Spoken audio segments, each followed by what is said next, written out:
in your federation. As always, we remain open to your suggestions. If there is a particular topic that you believe could benefit the Confederation, please let us know, and we will do our best to integrate it into future planning. Let us begin this journey of formation together with enthusiasm and hope. Welcome, and thank you for being here. Thank you, Carmen. Thank you very much. During this initial formation meeting of the semester, we will review the various contributions that we received during the 7th International Congress of the past pupils of the Daughter of Mary Help of Christians. I know that some of you participated in the Jubilee, and it was a very truly memorable moment for everyone. Subsequently, on the 21st of June, during the General Assembly, a summary of this Congress was presented to the presidents and to the delegates, especially for those who were not present. I imagine that some of you may now be wondering what the purpose of this meeting is, given that a summary has already been presented, but our goal is to reflect on the themes of the Congress and see how they can be put into practice in our association according to the context in which we live. After the presentation with some slides, there will be work done in group. There will be group work where we'll discuss some practical implementations. Now, I would like to ask Sister Sangeeta to take the floor to remember, to relive and reflect on the International Congress of 2025 in Rome last May and June. Sister Sangeeta, please. Thank you, Philo. Okay, once again, I greet all of you. Good afternoon or good evening. And without wasting much time, I'll just share the screen with you, and we will reflect together. It's not a discourse that I'm going to say, but we are going to reflect or recall all that we had lived during our International Congress. So as you know, when it took place, all of you may remember, from 25th to 28th May 2025, as already Philo reminded us. Then where it was in Fraterna Domus, Sacrofano, a few kilometers away from Vatican. And what was the theme? All of you remember, all who participated in it, you may remember that to keep in line with the theme of the church, the theme of this year, that is Pilgrims of Hope, the Confederation also took the same theme as Pilgrims of Hope. Let us not allow ourselves to be robbed of hope. Hope does not disappoint us. And there was a good number of participants. There were some 265 participants from 27 countries, from 4 continents. And it was a very big, very good event. And before continuing, I would like all of you to listen to me or to recall this event with based on these 2 questions. The first question is, which aspect did I find important, meaningful, or new? So the aspect on which we reflected during our Congress was on biblical aspect, psychological, charismatic, and associative aspect. So I hope all of you have got something to write down. So you can write down the answers for these 2 questions. The second question is, how can I convey this to my association or to those around me? As we listen together, you can jot down the answers for these questions. Later we will have the group discussion, as Philo said, and you can share your answers in the group. Fine. The Congress began with the welcome address of the President of the Confederation, Maria Carmen Castillon, who urged the participants to work together as of hope, aware of the lively, dynamic mission that awaits all of us. Very beautiful talk that Carmen gave us to start well this Congress. Then this was followed by the greetings of Mother General, Mother Chiara Casvola, who also gave us a very beautiful talk. Now we will reflect from her talk only the 3 points. Looking at such a big gathering, she said that she felt like saying that the cultural, national, and continental diversities and affiliations are synthesized in the one Salesian identity. And the second point from her talk that we can reflect today is we are here to share the values as a family which strengthens our daily lives, and being together is a moment of grace. So what values that we were called to share together as a family? One of the values is, of course, hope. And she said, hope helps us to look beyond where we see nothing else. Fine, these are the 3 points that we can just recall from her talk. The next day, that is 26th May, opened up with a beautiful theme, give reason for the hope that is in you. Father Mario Oscar Llanos, a Salesian priest, helped the participants to reflect on the theme based on the biblical and ecclesial perspective. And he began his speech by saying, hope is the central concept that runs throughout the Bible.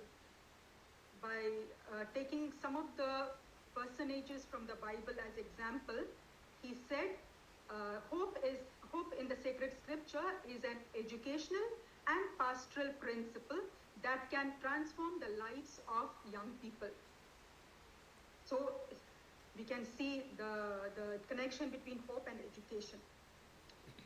Then he came down a little more practically to the Salesian family. He said, in our Salesian family, hope is an essential aspect in educating young people. And little more specifically for the Salesian past pupils, he gave us some tasks. The first one is to help young people transform their lives with authenticity and responsibility, thus contributing to the common good. The second task of the Salesian past pupils is to involve actively in their lives, in the lives of the young people. Then to listen attentively to their concerns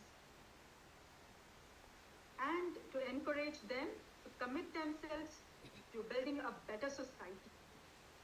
So we can reflect a little more on all these 4 topics, 4 points that Father Mario gave us as a task for every Salesian past pupil.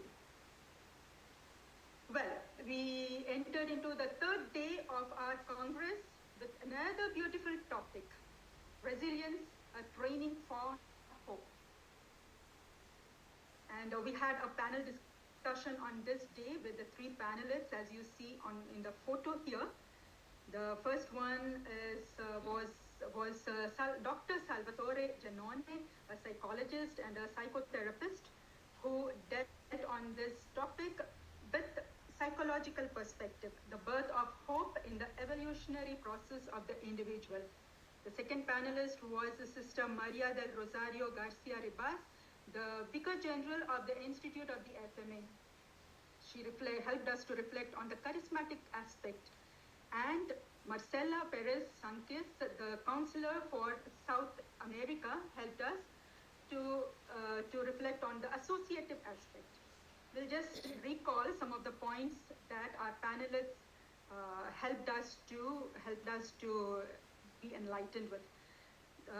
What Dr. Giannone said is hope. Many of the psychiatrists or psychoanalysts say that hope is something that helps us to look at the future, which helps us to reach our goal, something to look at the future, hope. And many of the psychotherapists like Erickson or Donald Wood or John Bowlby say that it starts right from the birth. That's what he was helping us to recall. It starts from the birth. And some of the psychologists say that not only from the birth, but it is a process. From the birth, it starts from the birth, and it is a process which helps us to develop our hope. No, but what is the main point that helps us to develop hope is a secure relationship. If a child receives a secure relationship from the parents or the caretakers, surely the child develops a hope which helps her or him to be resilient, to see the future challenges with positive aspect. On the contrary, if a child doesn't experience this meaningful relationship from the parents or the caretakers, the child easily gets into discouragement, which affects also as an adult. Thus, we can see that there is a strong connection between hope, resilience, and how we get it is through the secure relationship.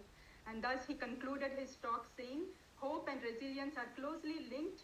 People who have developed secure and meaningful relationships and experienced secure attachment are in turn able to cultivate positive relationships, tending to develop greater resilience, as these relationships provide education, emotional support and tools for coping up with the challenges.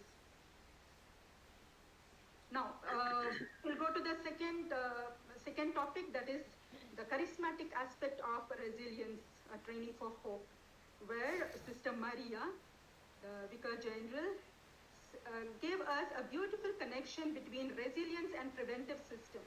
As we saw, resilience is something connected with a secure relationship. She also helped us to reflect on this. So what it is that is a connecting point between resilience and preventive system is nothing but loving relationship. In preventive system, the focus is loving kindness. So the connecting point is loving relationship. And when there is a loving relationship,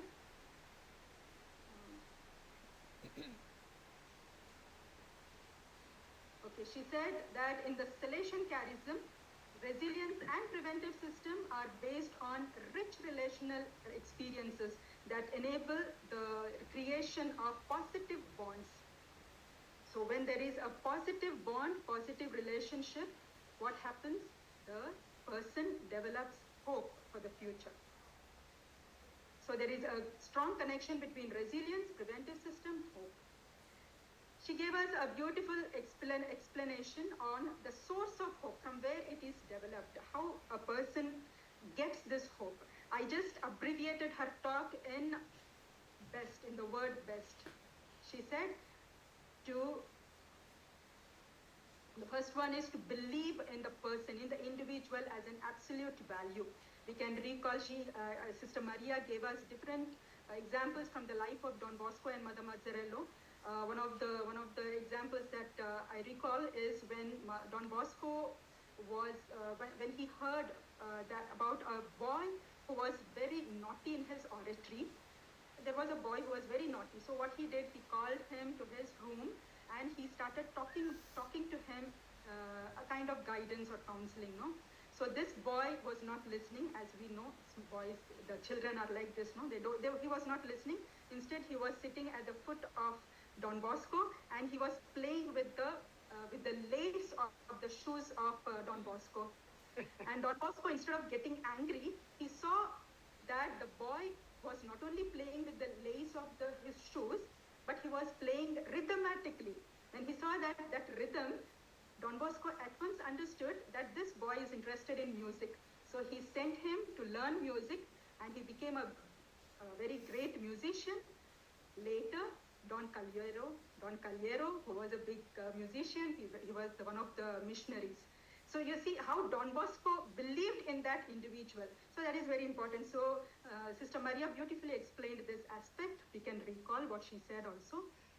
Then embracing life as an educational opportunity. Embracing life. We see now a lot of violence, but we are the ones who have to promote life, generate life, as Don Bosco and Mother Mazzarello did. Sharing joy as a community. Joy is another important aspect in our Salesian spirituality. Both Mother Mazzarello and Don Bosco speak a lot on joy. They say cheerfulness is a road to sanctity. Then take care of each other. I would include take care of the nature also. So we can abbreviate easy to remember best. Fine.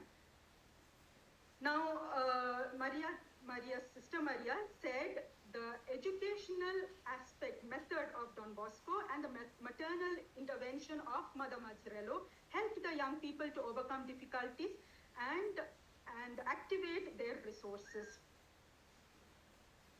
Now we'll go to the third aspect, the third panelist, Marcella, who spoke on the associative aspect. She spoke from her life experience, the school or the institution where she studied, where she worked, and her relationship with her colleagues within the association and with the sisters. She said that formation towards resilience creates a positive impact on the abilities of the associates. Now, what are these? That is, the formation towards resilience enables the associates to face challenges and overcome adversities, makes them innovative and to develop new initiatives. And also it motivates them to achieve goals, objectives that contribute to the association's mission and vision. And also the formation towards resilience cultivates mutual support and promotes emotional and mental well-being. These are also beautiful points. There are beautiful points to reflect upon. And she concluded her talk saying that the World Confederation Mornese promotes hope. How? Through animation, through accompaniment, and acts of solidarity. All these three aspects, animation, accompaniment, and acts of solidarity, are done according to the Salesian spirituality. So we saw a beautiful reflection on biblical, psychological, charismatic, and associative aspect. And finally, we concluded our Congress by pilgrimage to the Holy Door in the Basilica of St. Peter's. Fine. Well, now it's time for us to get into groups. Now, I'll just give you a brief idea of what you are going to do in the groups. Now, slowly, Aisa will help us to enter into our virtual rooms for group reflection. Each group must choose a moderator and a secretary within the group. You will have 20 minutes to share your responses or reflections. At the end of the allotted time, all of you will come back to the common platform to share your answers. First and foremost, the secretary will post both the answers in the chat. But present in the assembly only the second response, the response to the second question. Hope I made myself clear. Okay, we'll get back to our questions. What aspect, biblical, psychological, charismatic, associative, what aspect did I find important, meaningful, and new? So you can share in the group this. Second question, how can